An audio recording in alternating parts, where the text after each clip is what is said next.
shot and brought into custody. So that's the rental truck on the left there that we've been talking about. Which is said to have been rented by Home Depot. They confirmed it. Home Depot confirmed it. And then that's the suspect being taken into custody right there after apparently getting out. Yeah, let's re-rack this. Guns, real or toy or otherwise. Obviously, somebody's down a bunch of bicyclists shooting this from inside. And, you know, the caveat here, this video is just coming into us.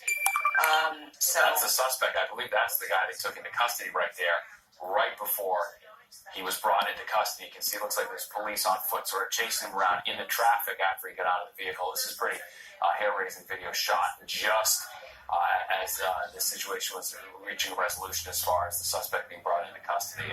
Pretty intense images here captured on someone's cell phone. That's now the suspect being brought into custody after apparently being shot by the NYPD. He is alive, though. Alive and being questioned as we speak. We're about 20 minutes away now from the official update. We know that the mayor, the governor, and the police commissioner are all in the same room. Yeah, look at this. This is the suspect again, running through traffic the wrong way with, as we were told, with a gun, whether it was a toy gun or a real gun.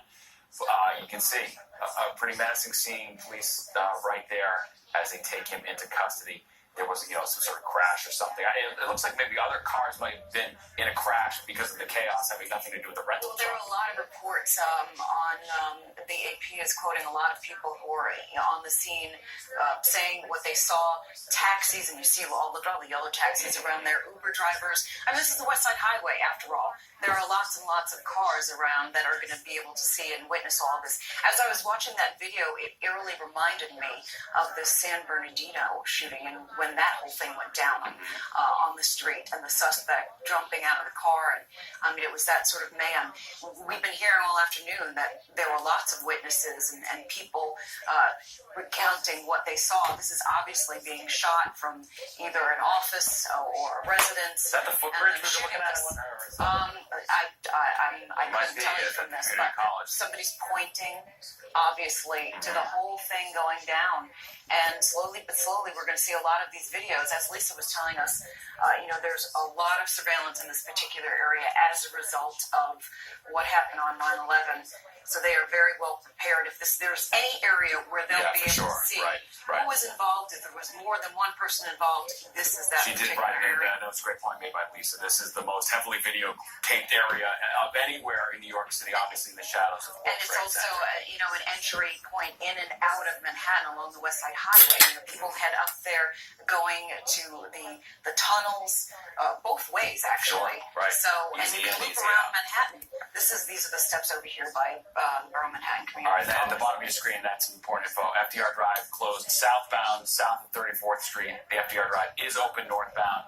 And on the other side, the West Side Highway is closed south of 14th Street. Obviously, that's still on lockdown. They're still trying to make sure that this was the extent of what took place here. They were searching the truck, that rental truck, to make sure there weren't any bombs, devices, anything like that would go off after the scene.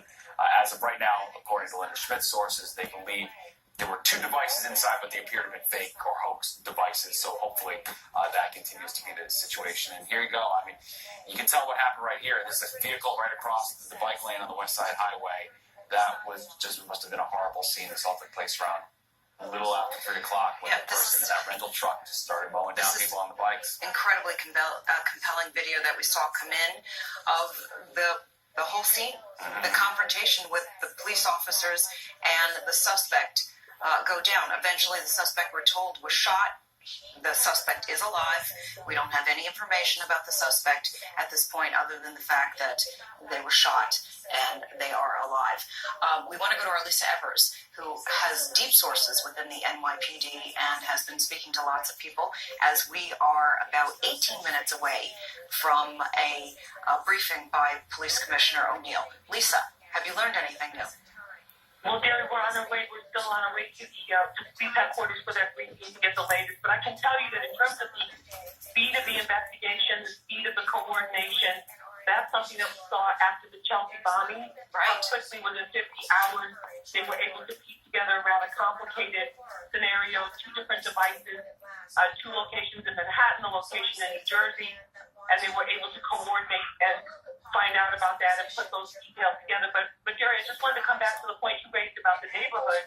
and the community, because I think, as we look outside here out the window of the truck, this is a beautiful Halloween evening, and that neighborhood, especially in the last 5 years, has become a very thriving community for families. So you can imagine kids coming out of school, doing their little neighborhood trick-or-treating, going into buildings. We have the workers who are there towards the end of the trading day for all the people who work in the financial industry, which are still very, very heavily located there. You have all the commuters coming through the PATH train on the way out to New Jersey, the Oculus Shopping Center, which draws tourists from all over the world because of the shops that they have there, and because the spectacle of it, the unusual nature of it. The 9/11 memorial. I mean, let's keep in mind also that this happened. This was not very far away from the 9/11 memorial itself. So